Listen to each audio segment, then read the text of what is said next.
Hi, my name's Adam. Welcome to the channel. Thanks for joining us today. Today we're going to talk about your first year of retirement and 5 things you can expect as you enter into your first 5 years of retirement. So whether you're in your 30s watching this, I know retirement's a ways away, but it's things that you can prepare for mentally, socially, financially.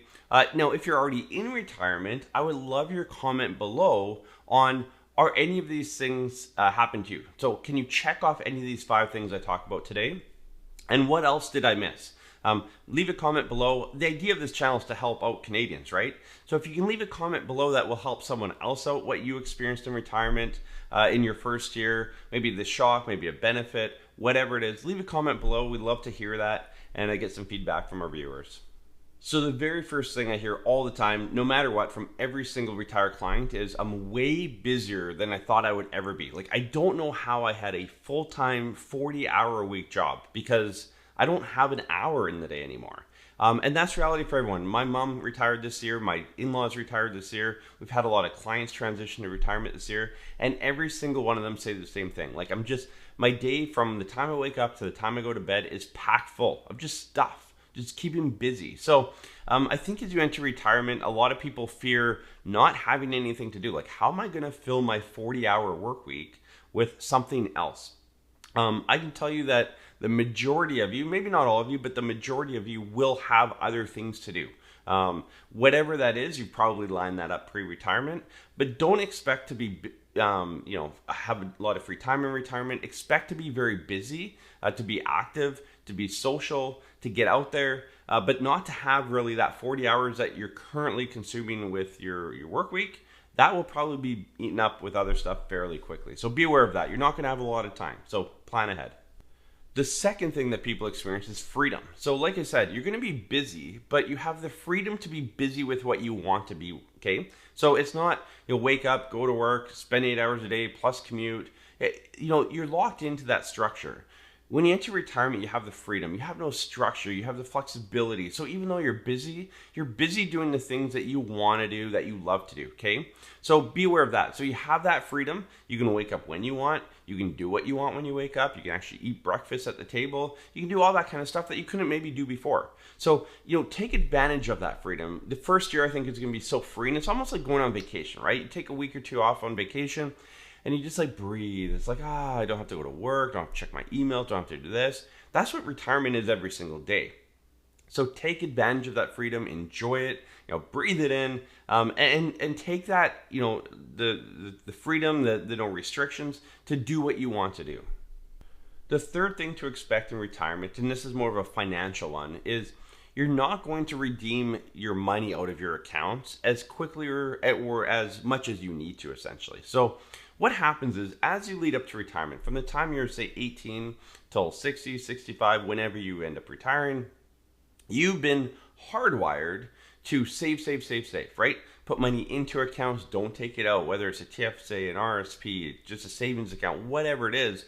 We are hardwired, and we've been hardwired for 30, 40 years to just save, okay? You have to switch that now to spend, take money out of the account, not just not put money in, but also the opposite of taking money out. And I can guarantee you 99% of you will not take enough money out of your accounts, especially out of your registered accounts to trigger some tax in retirement, especially in that first year, unless you have a proper plan in place. We were talking to someone just a couple of weeks ago here, and she said on the phone, she's like, yeah, it's great. I retired just over a year ago. And last year, get this, I didn't pay any taxes because I had no income. And I thought, okay, well, that, in theory, that sounds great, but all you're doing is pushing that tax bill down the road, and it's going to come eventually. And now you have less years to kind of pull out your RSP account, okay? So, we've done 60, 70 plans for YouTube viewers like yourself, where we show you that pulling out your RSP, this RSP meltdown strategy, which isn't a complicated strategy, it's just drawing down your RSPs as quickly and tax efficiently as possible, makes a huge difference as far as paying less tax and getting more income in retirement. It's a massive difference. So as you enter into retirement, make sure you have a plan in place. Make sure you understand how much you should be pulling out of your tax-free, your RSP, your RIF, your pension, whatever accounts you have. When to turn on your CPP, when to turn on your OAS. These are questions you need to have, okay?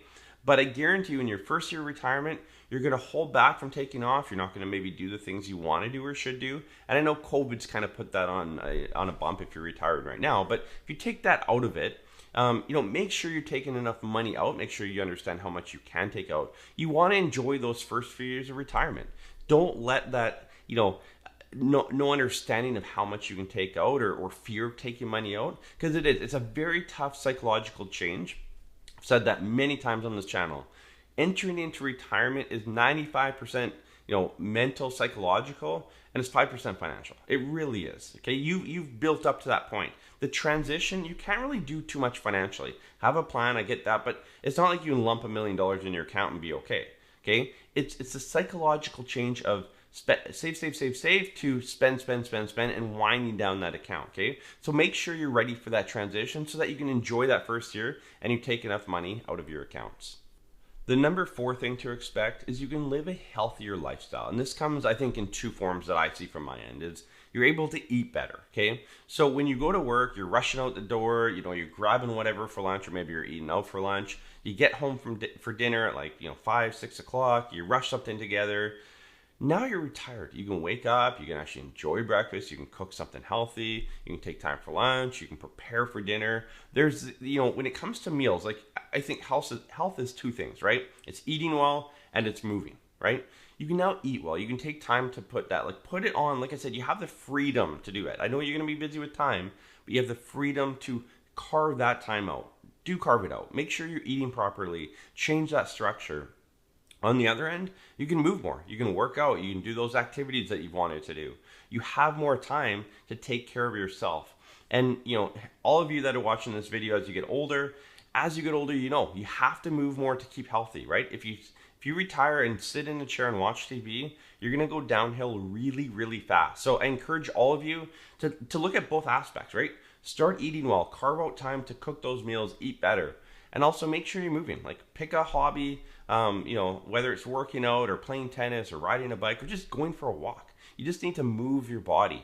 I think as you get older, you don't have to do as extreme things. It's just, again, carve out 30 to 60 minutes a day just to move. Just go for a walk, move that body, get your heart going. You have the time to do that now. And I think a lot of the feedback we get from our clients, I know from my in-laws especially, they're very active people. They've been able to go hiking more and biking more and do all these things that they love to do. In the wintertime, they snowboard. They're going to go snowboarding, probably 2-3 days a week. So they have the time to do this and they're going to do it. So you have the ability to have a healthier lifestyle. Take advantage of that, because again, as you get older, your health isn't going to get any better unless you take care of yourself. And the 5th thing to expect in retirement is that you can pursue your passion. Okay, we all have a passion, whether it's reading books. For me, my passions, I have 2 passions. Summertime it's golf, wintertime it's woodworking. Okay, so those are my 2 things. That's when I get away from work here. I get away from my family, my kids. I just need some alone time, some self time. In the summertime, if it's nice outside, I'll be on the golf course. If it's not nice outside, I have a shed here. I've set up a woodworking station there, and I make stuff. I make random stuff. But again, it's my time to kind of decompress. That's my passion. I hope that you have a passion. If you're getting close to retirement and you don't have that passion or you don't think you do, start looking for one. Okay, there's lots of hobbies or passions or time-sucking things that you enjoy, that you can kind of step away from the everyday grind and jump into that. So find your passion. When you enter retirement that first year, you're going to have time to dig into that passion. And I think for a lot of people, in number 1, I said you're going to not have much time. Like your 40-hour work week is going to be, filled up pretty quick. And it's really filled up with the other 4 things I've talked about, okay? Or at least 3 of them, okay? This is one of them. Find your passion and roll that out. Again, I don't know. We can all have different passions. I don't care what your passion or hobby is, but carve out time for that, dig into it, spend more time in it. You've worked hard to get to retirement. Make sure that you take the steps to enjoy retirement, especially this first year, but also the first kind of 5 to 15 years. You're a bit younger, you're healthier, you can do the things you want. You're going to hit a point, and I see it with my grandparents, I see it with our elderly clients. You hit a point where you can't do much. You can't do the things you want to do. You can't do the things you like. There's going to be a point that I can't golf and I can't do woodworking because it's too dangerous, okay? So I need to make sure when I retire that I enjoy those early. I enjoy them a lot. Carve time out for that. And of course, you can carve out time for family. Maybe your hobby, your passion is family time. Maybe it's grandkids. Carve out time for that. I know when my parents or my in-laws carve out time to help us out, take our kids. I love that, obviously, right? It gives Steph and I time to, get away, go for dinner, whatever it is. So, find your passion, find your hobby, and make sure you find, at least, 5 to 10 hours a week where you can spend time on that passion and hobby. And your retirement's going to, the transition to retirement is going to be a lot easier for you. And that's why I say this. It's not, keep busy. It's, you're going from a 40-hour work week where you're busy to, you got to fill that 40-hour work week. Fill it with stuff you want to do. Maybe your job right now isn't necessarily one you like, but you do it, you get paid well, it's going to get you to retirement. When you hit retirement, again, you have that freedom. Choose the passions and hobbies that you enjoy and start doing those.